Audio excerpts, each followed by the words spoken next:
Okay, so today we shall start, or we will do rather, point estimation. So we have two types of estimation. One is a point estimation.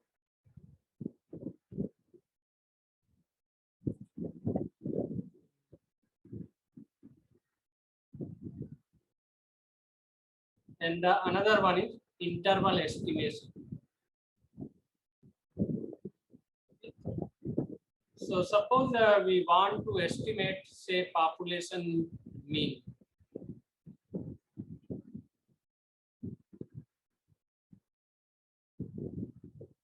So in point estimation, what we do, we find a point or element corresponding to this population mean. So single point actually here.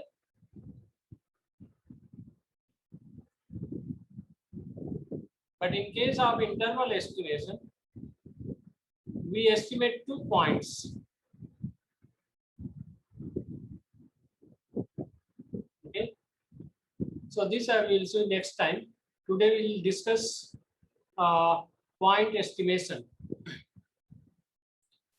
Now we can see that these are two basic major areas of statistical inference. Okay. One is parameter estimation and the second one is hypothesis testing. Okay. So parameter estimation, we can estimate single point or we can estimate interval or given population parameter. Okay. And then we will see this hypothesis testing. So these are two major areas. So one of them will start with. So what a point estimate in practice, we use sample data. Okay. So ultimately what we have a population. Okay. This is suppose population.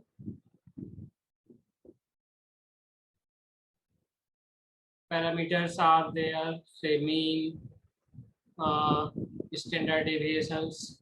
These are important parameters here. And from this population, we draw a sample. Okay.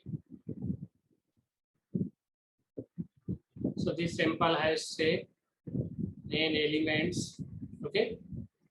So what we do, we find estimates of these mu and sigma with the help of this sample.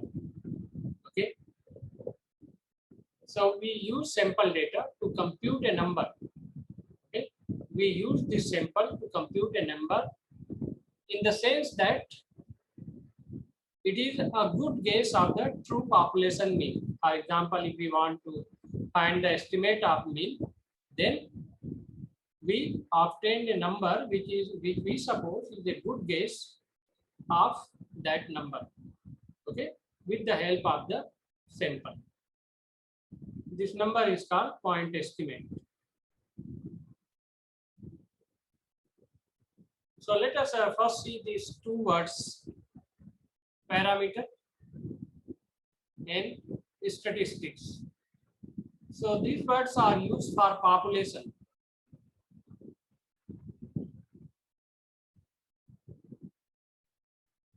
Okay. For example, population mean, population standard deviation, or population variance. So these are all called parameters. Okay. While if we have a sample, okay. So then we can use here sample mean,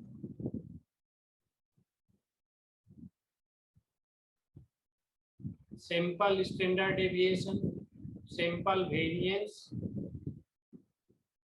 So these are called statistics. So these are two statistical words. Okay.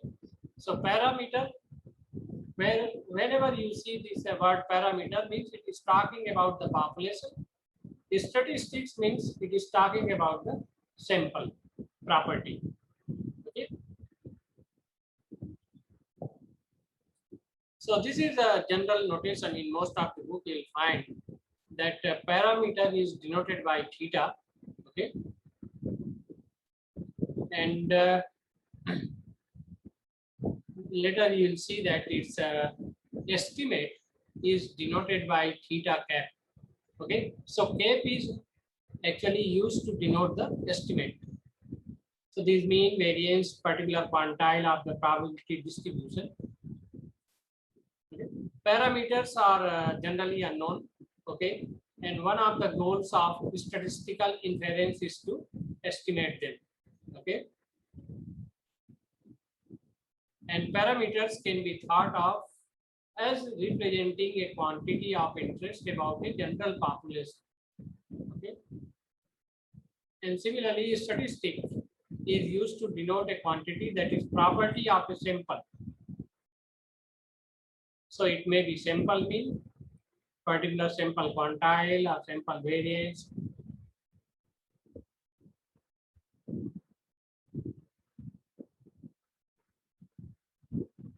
And this is important. Statistics can be used to estimate unknown parameter that I have already told you, that we estimate the parameter with the help of the sample.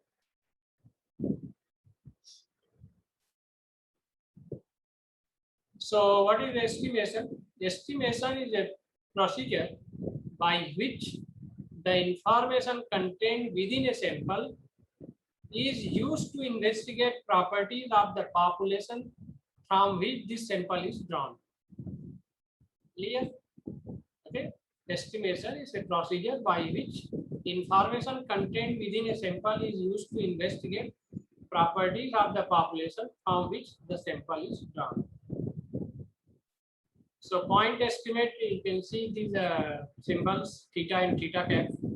Okay, so theta cap is the point estimate of theta. Theta is the parameter. Okay, theta, and its estimate is denoted by theta cap. So this theta cap we will use, or we will find rather, with the help of the sample.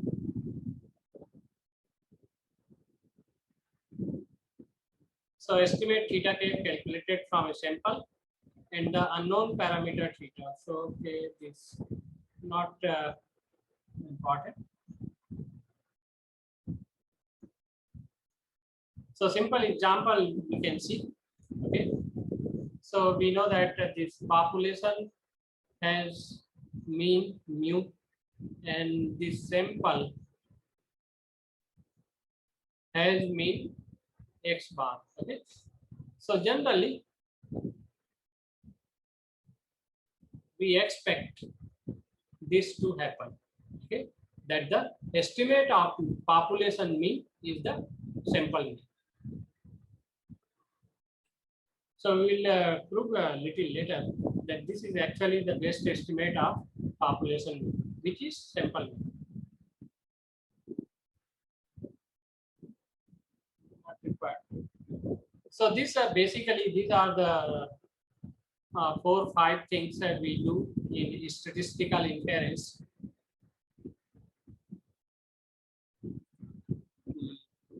Mean of single population. Okay.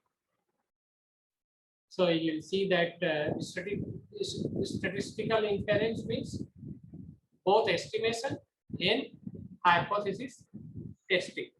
Okay. So for single mean of single population, then we have variance of single population. So variance in single population. Then proportion of population. Okay. And then two population, we have difference of means mu1 minus mu2. So there are two populations, say x1 and x2 or x and y, and then that we estimate difference of the two means mu1 minus mu2. Similarly, difference between two population proportions. P1 and P2. So you'll see that we'll have this 5 parameters which we estimate. Okay. So in case of interval estimation, you say that we'll find confidence interval for each of these parameters. And similarly, later on, we will see in hypothesis testing, we have tests for all these parameters. Okay. So remember this: mean, standard deviation or variance, then proportion. This is single mean, this here, and single population. Okay, and then we have 2 populations.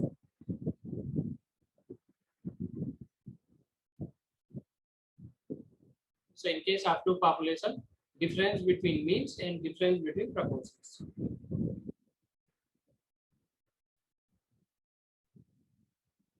So this also we can read what it says. We may have several different choices for the point estimator of a parameter. Okay, so several different choices, but which one is better or best or good, that we don't know. We have to check. So for example, if we wish to estimate the mean of a population, okay, then we have different numbers for this mean of population. We may consider sample mean. We can also consider sample median, or sometimes the average of the smallest and largest observation in the sample. Okay, so you can see that we have many or several different choices for the point estimator. So this is what this remark is saying. So properties of point estimation. So we have seen just now that we have different choices for point estimator. So the natural question is which one is the best choice. Okay. So here we will see. So this is one important: unbiased estimates, or it should be unbiased. And then another concept later on will come is minimum variance estimate. Okay, so we may have 2 unbiased estimates, but then we have to decide which one is better. Okay, so for that we can use this condition, minimum variance estimate, which gives minimum variance that can be taken as the best or better estimate of the given parameter. All right. So these 2 things we'll see mainly here: unbiased and minimum variance estimates. So what is unbiased estimates? So unbiased, if now theta cap is estimate and the population parameter is theta. So if this relation holds, that is E of theta cap is equal to theta, we say that theta cap is the unbiased estimate of theta. Okay, this is the condition. So this is what is the central limit theorem, right? E of theta cap is equal to theta. I think that is the one. Central limit theorem is actually we have whatever we have seen that says equivalency of random variable with a normal random variable. Okay, for example, sum of random variables or average of random variables is equivalent to normal random variable. That type of things are there, I think. Okay, anyhow, we'll see this. So this is the condition for unbiasedness. Okay, and therefore, if naturally these 2 things are unequal, then there will be bias. Okay, and this bias is defined as the difference between these 2 numbers. So E theta cap minus theta is defined as the bias of the estimates.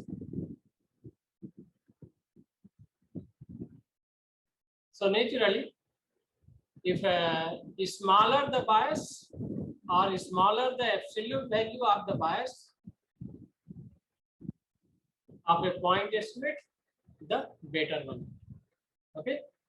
So if you have theta 1 cap, theta 2 cap, theta 3 cap, which are unbiased, rather biased estimates of the parameter theta, then you can calculate bias, and then the least bias in absolute value will be the better one. That is the meaning of this.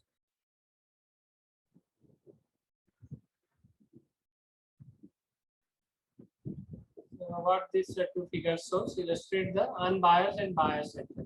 So here you can see that there is a gap between theta and E theta gap, and here both are same. Okay, so naturally this length is the bias. So point estimate of success probability. Success probability, that is we can say proportion. Okay. So sequence of Bernoulli trials with constant unknown success probability P.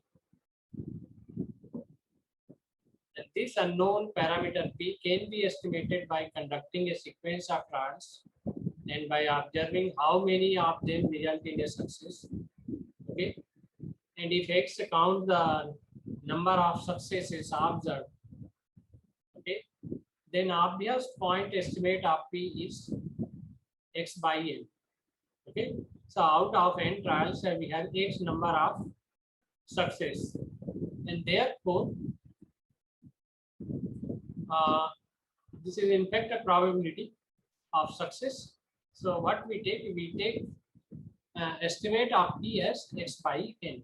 So the question is unbiased point estimate, and we can prove that it is actually an unbiased point estimate. So you can just calculate EP cap. Okay, this one. So EP cap will be equal to EX by N, and then this will be equal to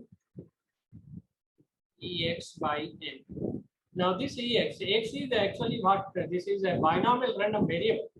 Okay, because n trials of Bernoulli trials makes a binomial random variable. So EX is actually equal to NP. If you remember, it is NP, and therefore this is equal to P. So what we have, EP cap is equal to P, and therefore this P cap is the unbiased point estimate of population proportion or success probability P. Then similarly, we can prove that this X bar is unbiased estimate of population mean mu. Okay, so mu cap is equal to X bar.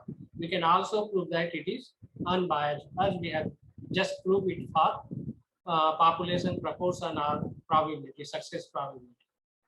So you can see that each EXI is equal to mu. So if E cube is equal to EX bar and X bar is equal to X1, X2, Xn, add them, divide by N. Okay, and then each this is EXI, and then EXI is equal to mu. So mu added n times, so n mu, and therefore we get mu. Now similarly, we can find point estimate of a population variance. So this is important, at least point estimate. So for this we take S square. Now S square is what? It is sample variance.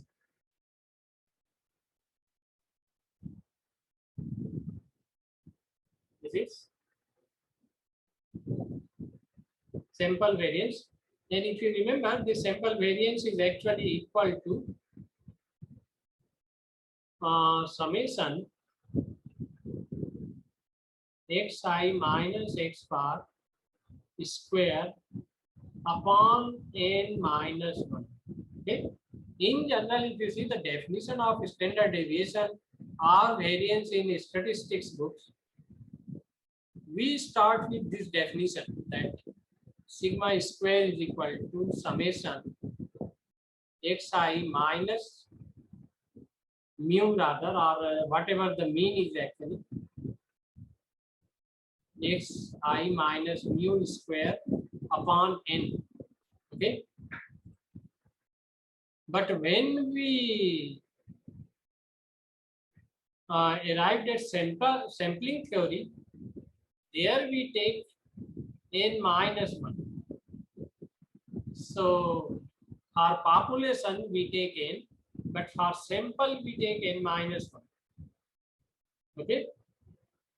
Otherwise, others are rest are same. Summation xi minus mean. Here also we have xi minus mean whole square divided by. So why this difference between n and n minus 1? This is because of this unbiasedness. Okay. So if we take AC square and denominator is n minus 1, then we can prove that AC square is unbiased estimate of sigma square. Okay.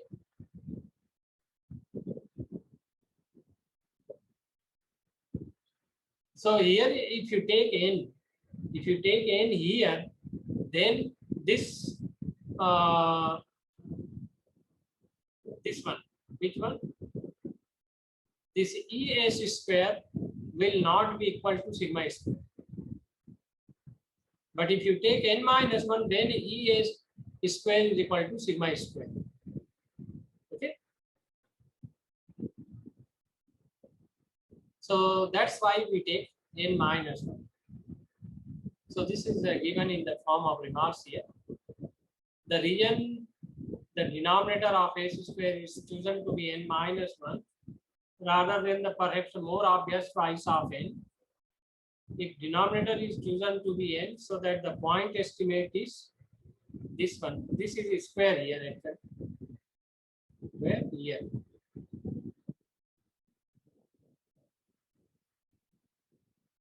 So you can see that this will be equal to n minus 1 upon n sigma square.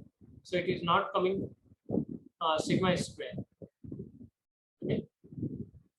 And then here this much of bias minus sigma square upon n. So this is the reason why we take n minus 1 instead of n in the sample variance. Then comes minimum variance estimates.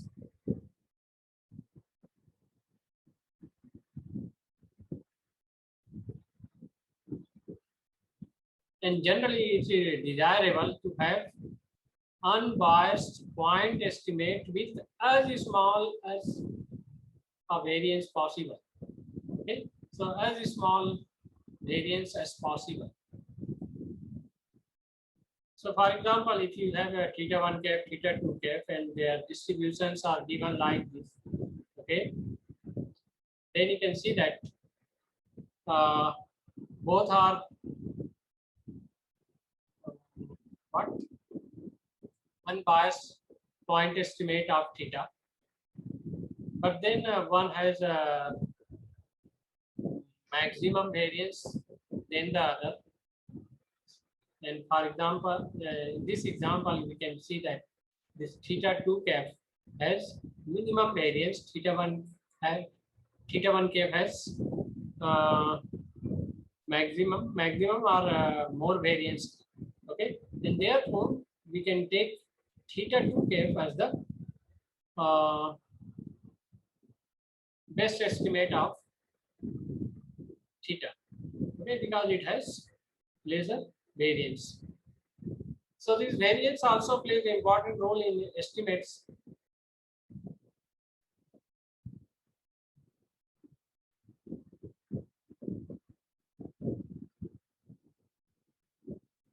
So this is the best possible situation. What we have, unbiased and smallest possible variance. These two things we should look for when we are finding estimates of a population parameter.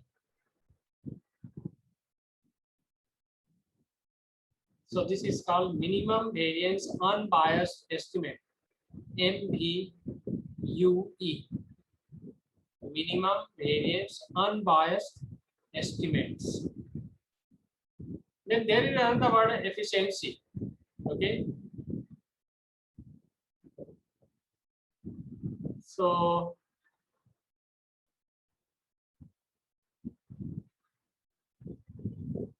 that I'm not going into the detail. In fact, the details is not given here, but this is a relative efficiency ratio. Okay, and if this ratio is small, but small for in which sense? For example, if you are taking variance of theta 2 cap upon variance of theta 1 cap, and another ratio will be theta 1 cap upon theta 2 cap. Okay, so which ratio is small? I think from there we can decide which one is relative efficient. Okay, so this relative efficiency of an unbiased point estimate theta 1 cap to 1 just given. I think in the problem it will be there, but let us see whether I have any problem for relative efficiency or not. Okay. So yes, it is there. So a simple example of the calculation and interpretation of relative efficiency is that suppose we have 20 elements which are independent, identically distributed random variables with an unknown mean mu and variance sigma square. Okay. Now, if a point estimate of mu is required, then the sample mean, this is known to provide an unbiased point estimate. Okay. However, if someone suggests that you take x bar 10 as the point estimate of the mean mu, so question is this a sensible point estimate? So the first, it doesn't look very sensible because we are leaving 10 elements here. Okay, while in the first one we are using all the 20 values. In the second, we are only taking 10. We are leaving 11 to 20. Okay, so in that sense, it doesn't look very sensible. Okay, to take this as the point estimate of the theta. So even if you will see some times back, we have seen which says that the whole properties of sample should be used to estimate the number.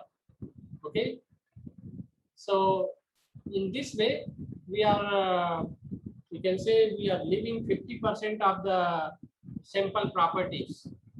Okay. So it is not utilizing all the information available for estimating mu. Though both are unbiased estimate of mu. Okay, we can prove that this x20 bar and x10 bar, so both are unbiased point estimate of the population mean. But why one is better than the other? Okay, why x bar is better than x10 or x bar? I think this is actually like this. X20 bar is better point estimate than x10 bar is that it has a smaller variance. Okay, which is smaller? This x20 bar has a smaller variance. We can find variance of x bar as sigma square by 20. However, the variance of x10 bar is sigma square by 10. Okay, so this number is small compared to sigma square by 10, and therefore this x bar 20, okay, is taken as the better approximation or better estimate of mu, population mu. Okay. So we wanted to answer this relative efficiency.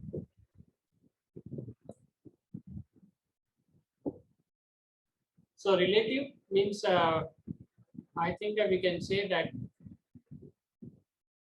out of these two, which one is better? So relatively, this x10 is better. Sorry, x20 is better. There is another number which gives or which is called mean square error. Okay, so what happens actually? Sometimes 2-point estimates have different expectations and different variations. So then how to compare them? Okay, on the basis of expected value, it is not possible to compare, and also the variances are different. Okay, and therefore we can use this number mean square error to choose between the two estimates, which will be the better estimate. So this number called mean square error is for any estimate, it is calculated as MAC theta cap is equal to E of theta cap minus theta whole square. Okay. So for the estimate for which this number has a smaller value will be the better one or better estimate. Okay.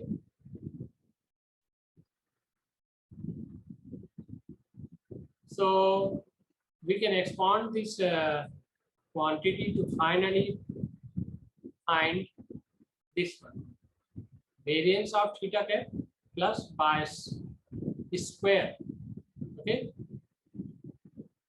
Sir, if we calculate variance of theta square, theta cap, means there will be many values of theta cap, right? There are many samples, right? Yeah. Okay, thank you, sir.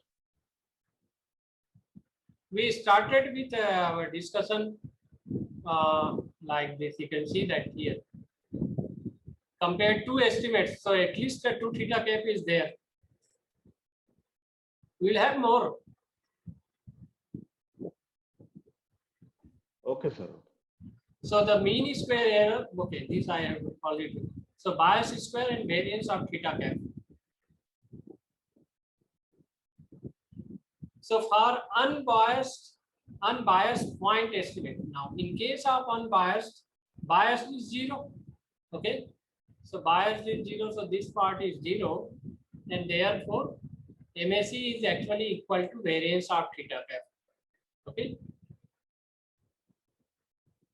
Now, for example, suppose that we have two estimates, theta 1 cap and theta 2 cap, which follow this normal distributions. Okay, so this is a mean and this is a variance, and here 1.2 theta. Okay, then theta 1 cap has got all these things. So you can calculate MAC of theta 1 cap and MAC of theta 2 cap, and you can see that here we are finding the value 0.05 theta square and the other one is 0.06 theta square.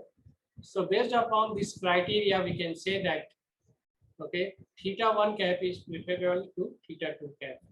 Okay, because it has less MAC. All right.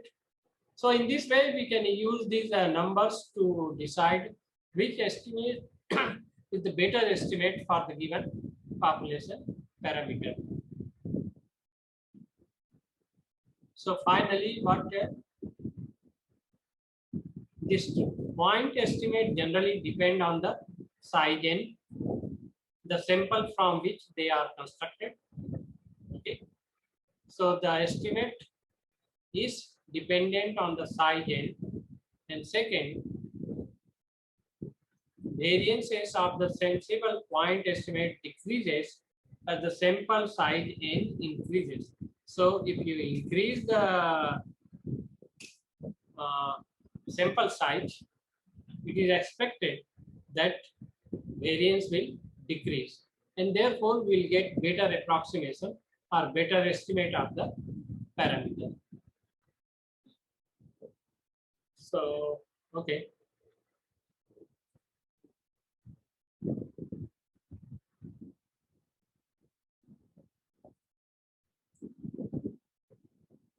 Next, we will see sampling distributions.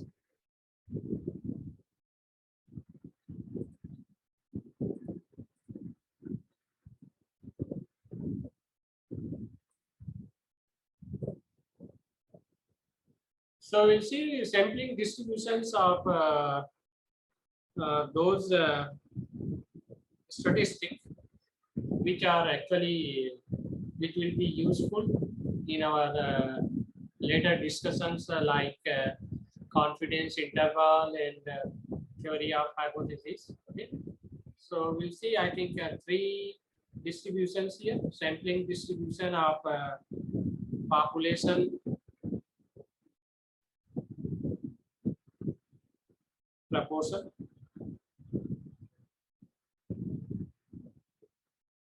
This is one thing.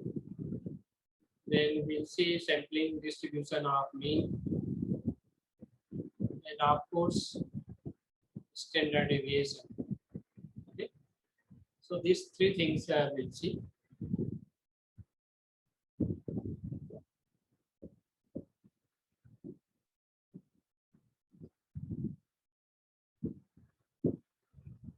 Okay.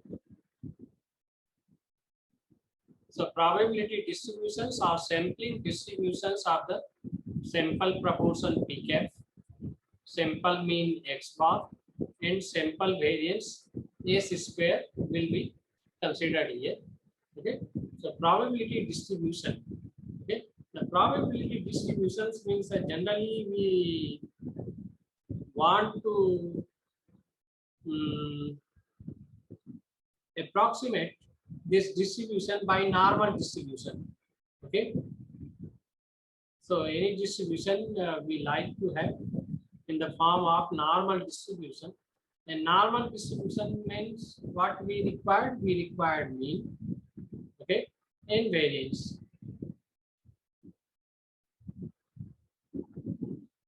So if you can find mean of sampling distribution of sample proportion p cap, and we can find variance of sample proportion p cap, then we can approximate the distribution by this normal distribution. Okay, this is the idea. Similarly, in case of simple mean, we will find, say, mean of sample mean. Okay, like this. This is mean of sample mean, and again, it's a variance. So I'll just see the notation, what notation is used here. We'll see. And similarly, we'll see that now this will not be E actually.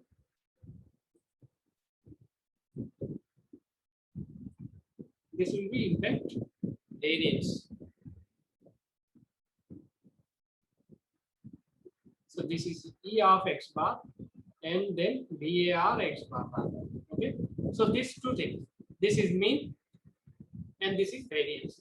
So for each of these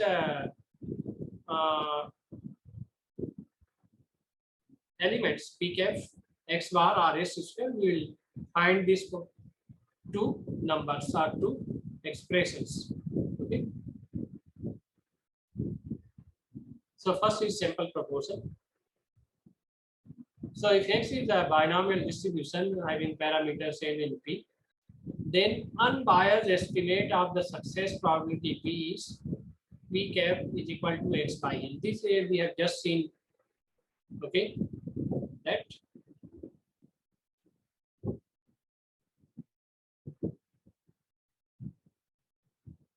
so this unbiased estimate of p cap is x by n. Now we will use this unbiased estimate to find what? First is mean, that will be E of p cap, and the second will be variance of P cap. Okay.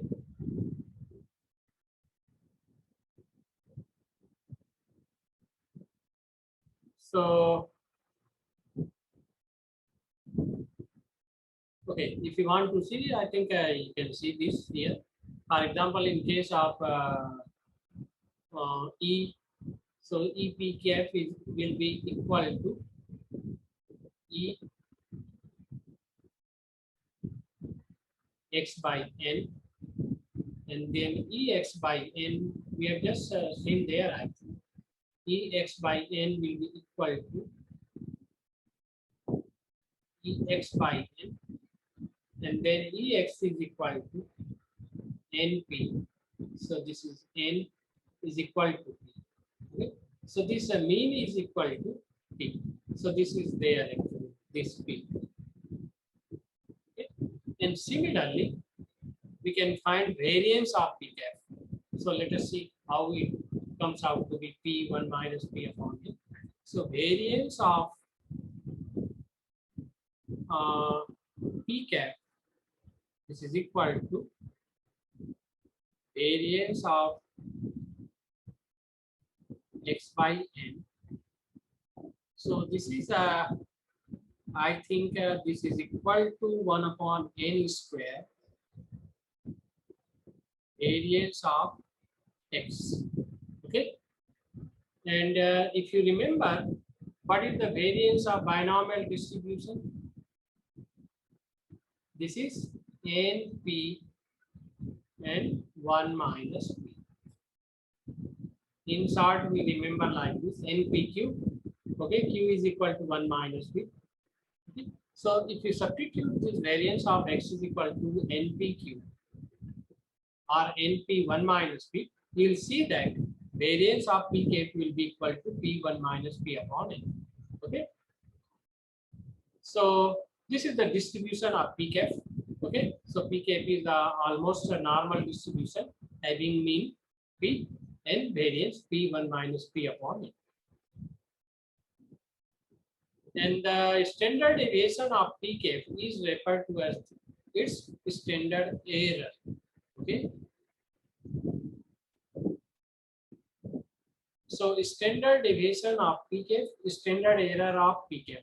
Okay. So for example, the same definition you can give for mean, we can give for variance.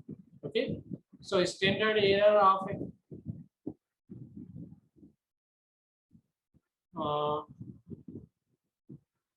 we can mu cap. Okay. Similarly, we can find standard error of what is this? Variance. So this rather sigma cap square. Okay. So for population proportion, it is. So this is definition. Standard deviation of p cap is standard error. That's all. So this definitely will indicates how much accurate our estimate is. The smaller value of the standard error indicates that the point estimate is likely to be more accurate because its variability about the true value of p is smaller. And notice that the standard error is inversely proportional to n. And therefore, if you increase the sample size, this error is going to be reduced. Okay, that is the conclusion we can draw from this relation.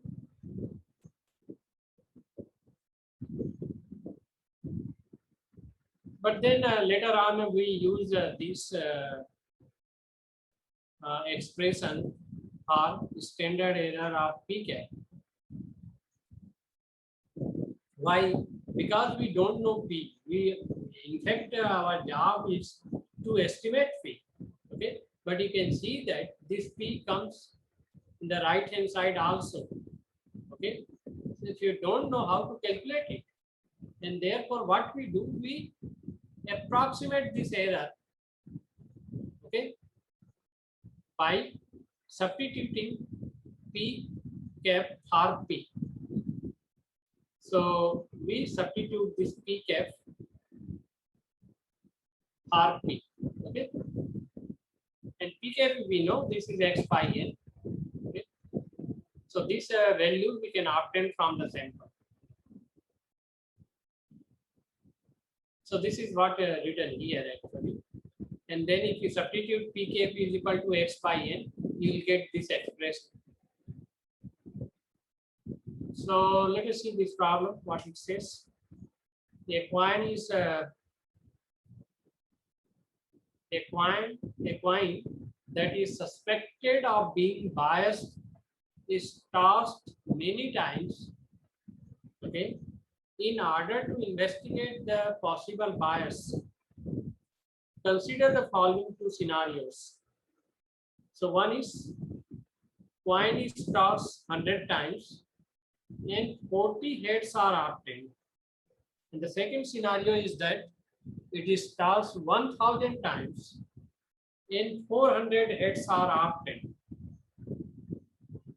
So what is the difference, if any, between the interpretations of these two sets of experimental results? Okay.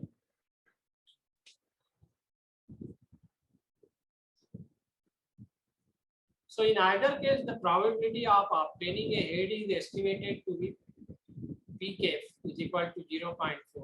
Okay, because here 40 out of 100 and here 400 out of 1000. Okay. So this is obtaining head is probability is 0.4. Okay. However, in scenario 2, the total number of coin tosses is larger than in scenario 1. And so we feel that the point estimate obtained from scenario 2 is more accurate than the point estimate obtained from scenario 1. Mathematically, we can see this. Okay. So we have obtained a standard error of P cap, and this is comes out to be 0.0490.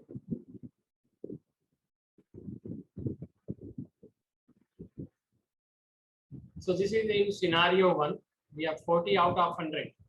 And the second one is 400 out of 1000. So you can see that here the value is 0.0490, which is larger than or greater than 0.0155. Okay. So as a result of increasing the sample size by a factor of 10, the standard error has been reduced by a factor of √10. That is equal to 3.16. So in short, we can say that if you increase the sample size, you are going to get better estimate of the parameter. That's all. Then you can see sample mean. So sample mean here we will show that the mean of mu cap is mu, and its standard deviation or variance is sigma square by n. And these we have already seen. If you remember, these numbers have already occurred, sigma square by n and other things.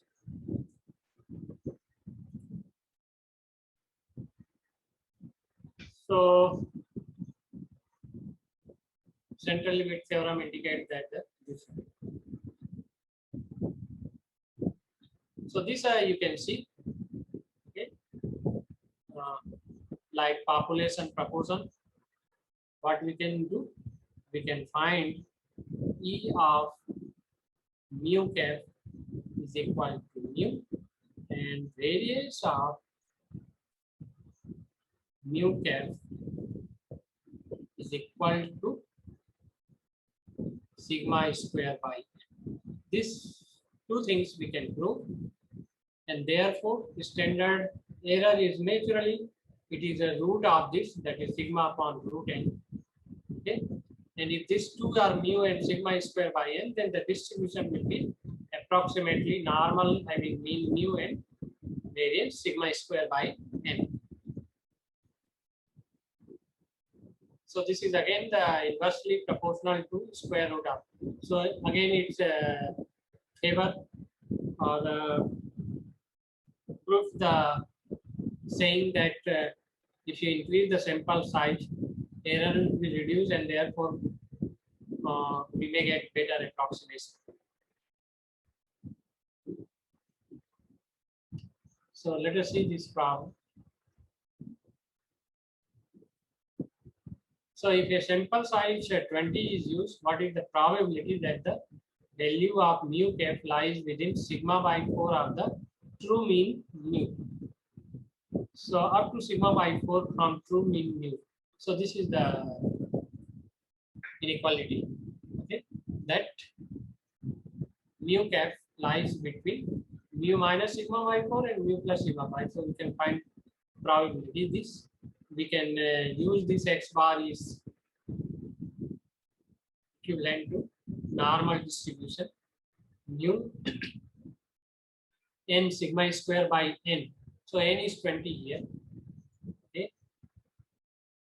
So these all these calculations and algebraic manipulations we can do, and then it finally comes out to be 0.737. Okay. But however, if you take a bigger sample 40, then you will get probability. You can see that 0.8858. So probability increases here. So if you increase the sample size, you will get better estimation. Now similarly, we can see sample variance, and here the estimate is this. Population variance is estimated by sample variance, and this is the expression for sample variance. Now in this case, you can see that we can prove that, or it is in fact proven in the book, that sample variance is equivalent to chi-square distribution. Okay. So this sigma square upon n minus 1 is constant, chi-square. So this s square here is having chi-square distribution, okay, having degree of freedom n minus 1. Sir, it is in general case or in some special case? Every sample, samples a square will be chi-square distribution, or in some special case only it will be there? No, every case. Okay. Okay, it is for every sample. Okay. So s square is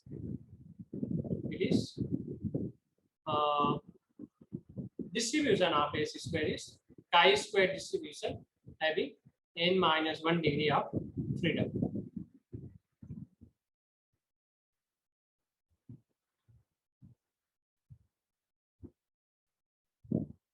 So this proof is given in the book. I have not taken it.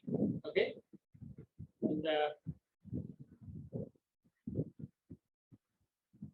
So the distribution elimination of one unknown variance sigma square is okay.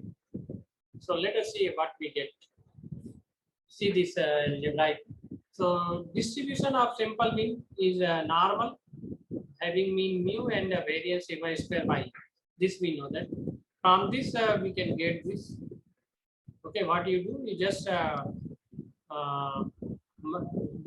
take difference with mu and then multiply this. So we can see that this random variable is almost standard normal distribution. Okay, that is the mean is 0 and the variance is 1. But this is root n by sigma x bar minus mu. This you can see from here, I think, somewhere. From this relation, we can use that. Okay.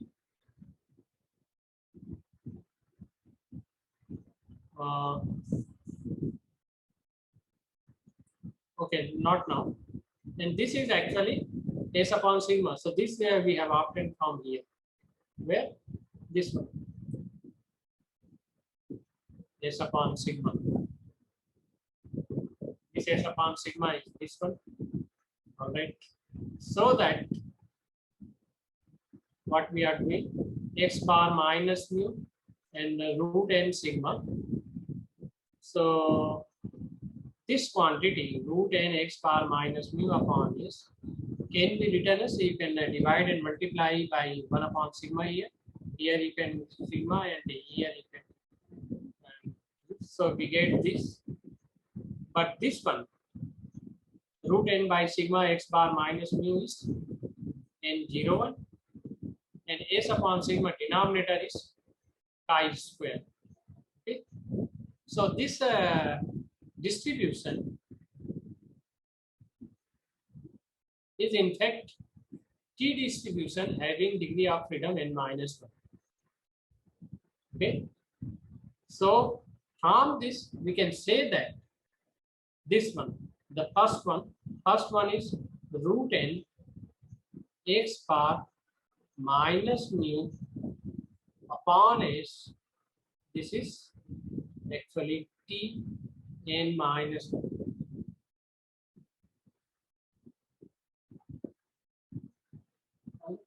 So this is a T distribution, one fewer than sample size, and this value is called T statistic. Okay, for example, in normal distribution we have Z statistics, and in Z statistics what Z is actually equal to x bar minus mu upon sigma upon root n.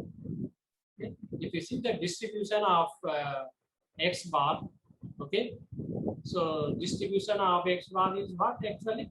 This is standard normal, or not standard normal. This is a mean mu and sigma square upon it. Okay, so from there we get Z statistics as x bar minus mu n upon sigma square upon it. Not sigma square. This square root here actually standard error comes. So standard error is actually sigma upon root n. Okay, so it is very similar to this. This is Z statistics and this is T statistics. So T statistics, the only difference is that, okay, in place of sigma you have S here. So this is also root n x bar minus mean mu upon s upon root n. So this is the only difference between T and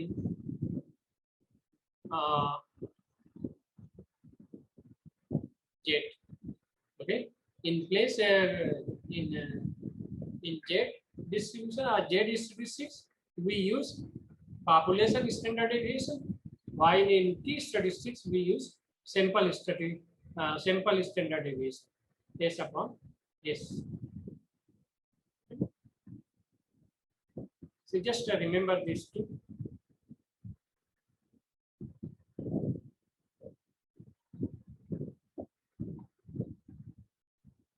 Okay. Then next we have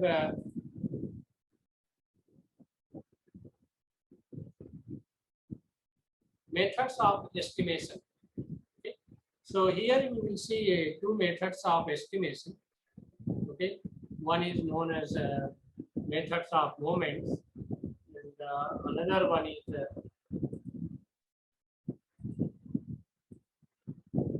method of maximum likelihood. Okay, so method of moments and method of maximum likelihood.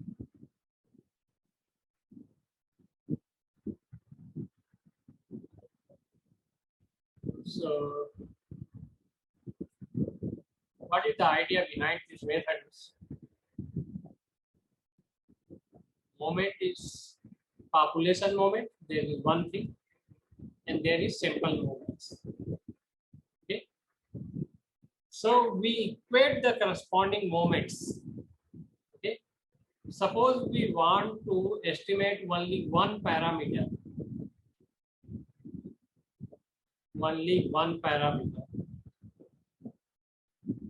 For example, in case of binomial distribution,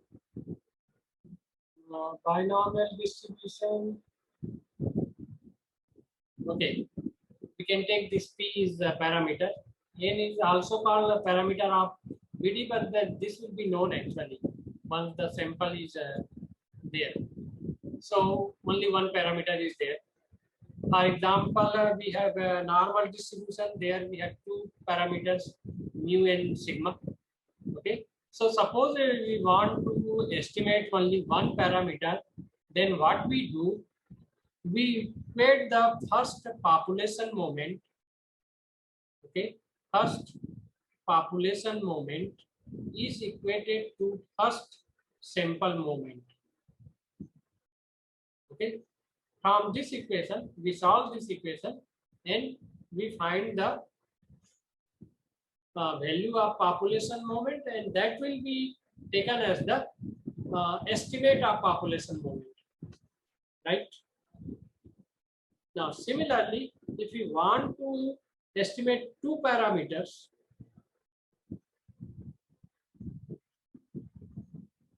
then algebraically we require two equations to solve them or to find them. Okay, so these two equations will be first moment and second moments. So equate the corresponding first moment, equate the corresponding second moments.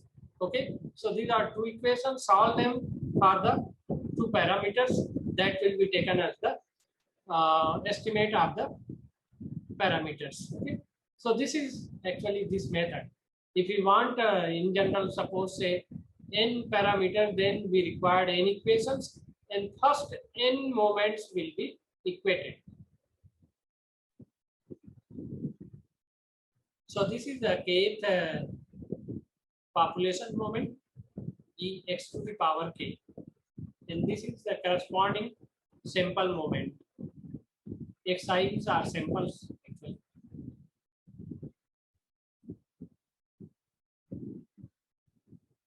So first equation will be actually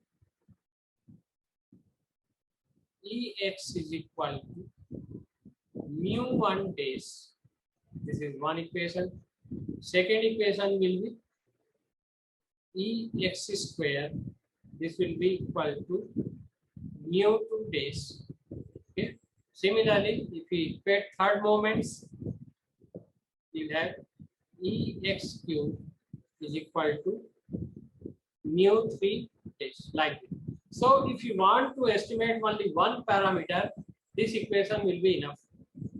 If you want to estimate two parameters, first two equations you have to take. Three parameters, first three equations, like that. Okay, so it goes like this. Solve them and find the parameters. So these are our equations: Ex square, Exn. Okay. So let us see one or two examples. So first population moment is this, and first sample moment is this one. 1 upon n summation xi, I is equal to 1 to n x bar. So thus by equating population and sample moments, we find this. Okay, and this we have already seen that x bar is the what best estimate of population mean. So by method of moments, we have obtained this relation, and therefore we can say that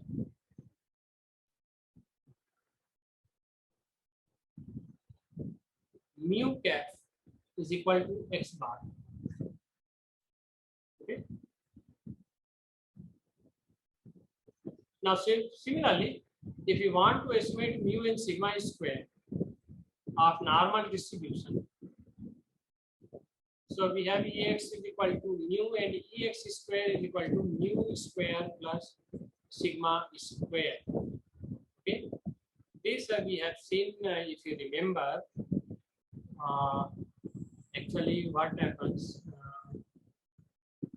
this sigma square, that is actually equal to Ex square minus Ex whole square. So this is actually mu, and therefore Ex square will be equal to mu square plus sigma square. So these are two population moments, Ex and Ex square. Now we can find this mu1 days and mu2 days, and then we can solve these two equations. Okay. So we have just seen that mu1 days is equal to x bar, this one. So mu1 days is x bar, and okay, and mu2 days. So this is a Ex square, this is a mu square plus sigma. This is mu2 days. This is summation I is equal to 1 to n xi square. So solving these equations give the moment estimators. So this is already there, mu is equal to x bar. And with the help of this, if we solve this, we get sigma square is equal to this one, which will be taken as the estimate of sigma square.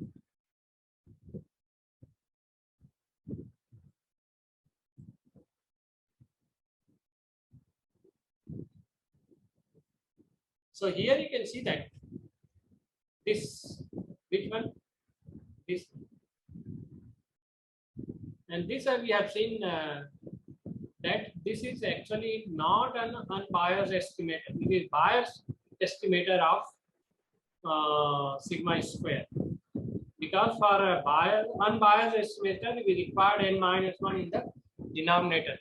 Okay, but by method of moments, we are getting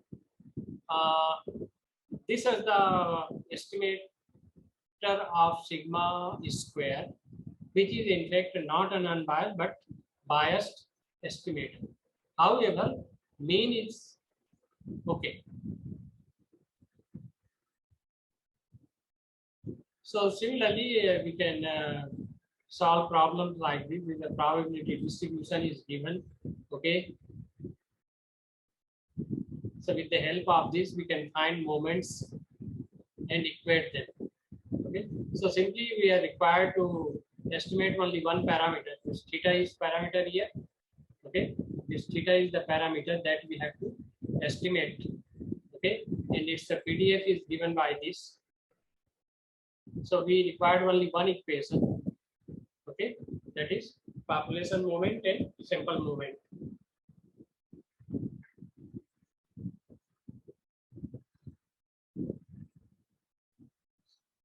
So you can see these problems. The next is the maximum likelihood estimation. Okay. Now maximum likelihood estimation, here we use calculus.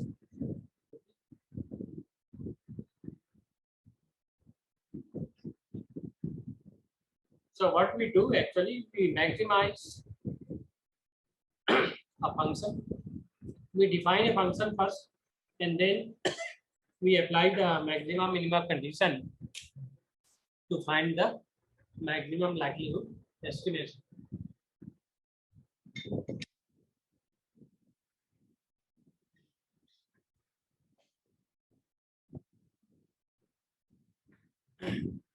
So what we do, we define a likelihood function first.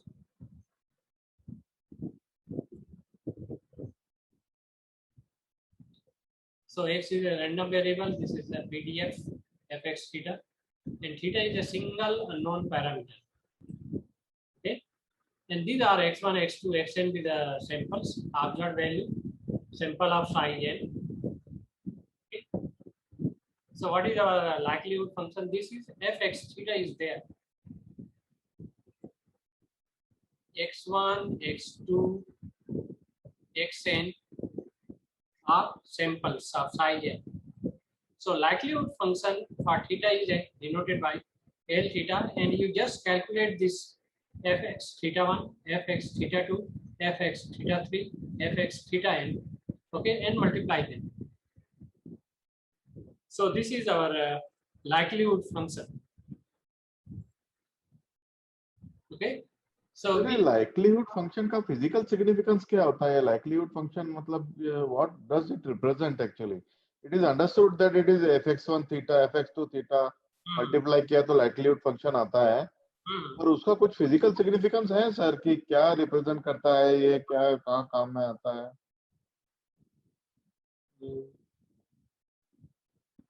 Next class में देख सकते हैं sir, ऐसा कोई challenge नहीं है। ये ऐसा maximum likelihood means likely to give maximum, so not to use maximum, but we can say likely to give best estimate. In this way, best estimate of theta, right? Yeah. Okay, okay.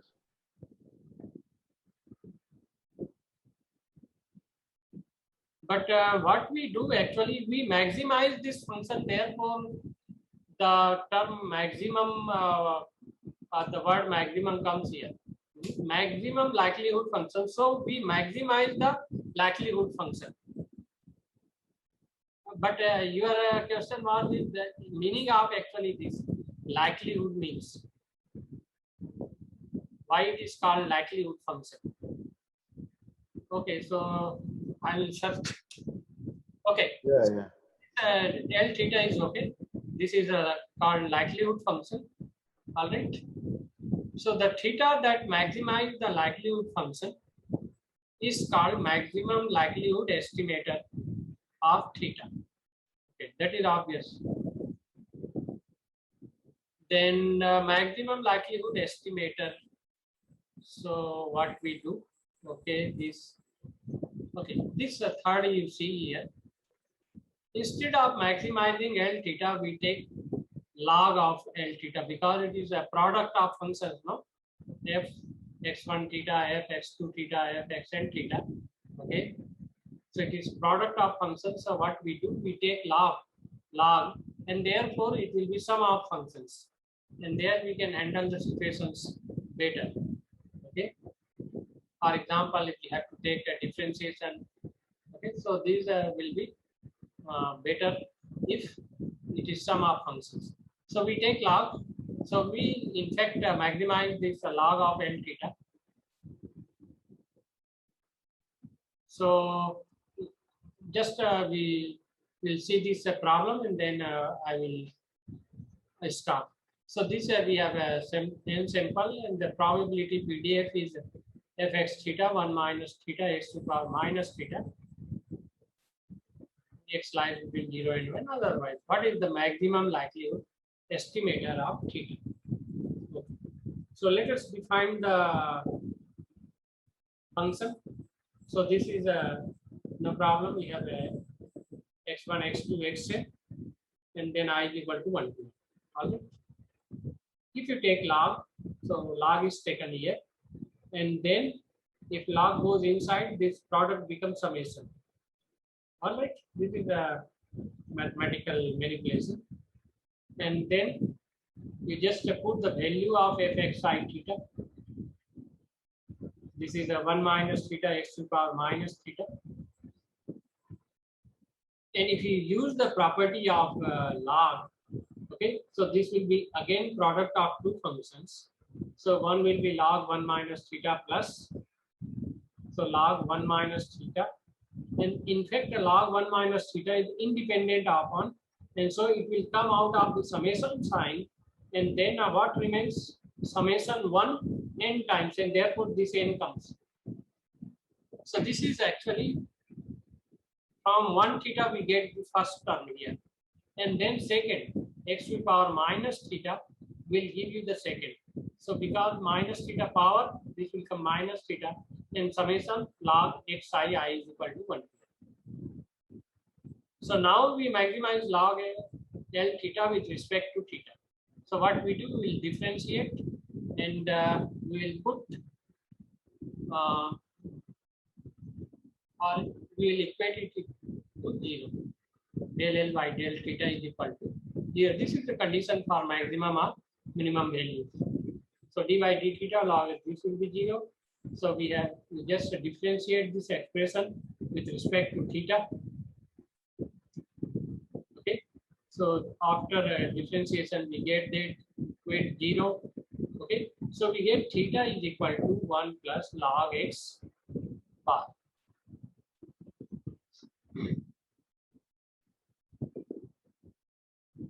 So this theta can be shown to be maximum by the second derivative case that we are not showing here, but we can prove it. If someone want, you can calculate second derivative del d2 by d theta 2 of log L theta, and then you can see that if we put theta, the value is less than 0. Okay, so we can use the condition of calculus. So what we get actually after putting the derivative, first derivative 0, we get theta is equal to 1 plus 1 upon log x bar. Okay, so that is taken as the estimator of theta. So this is the method. Here for normal distribution, this mu and sigma square it is given. So again we have to estimate two parameters here, mu and sigma. So both with respect to both the parameters are in fact our parameter is function of two variables here, mu and sigma, and therefore this will be partial derivative with respect to mu and sigma. Okay, so take partial derivative, equate 0, you will get mu is equal to x bar and sigma square is equal to this one. So this is we have so far for point estimation. Okay, if you have any doubt, you can ask me.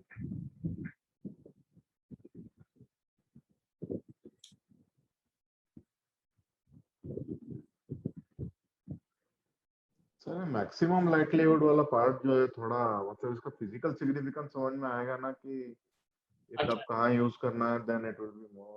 Okay, so I'll say to I'll try to get some problems of application actually. हाँ, एक ही problem बस है sir, एक ही problem.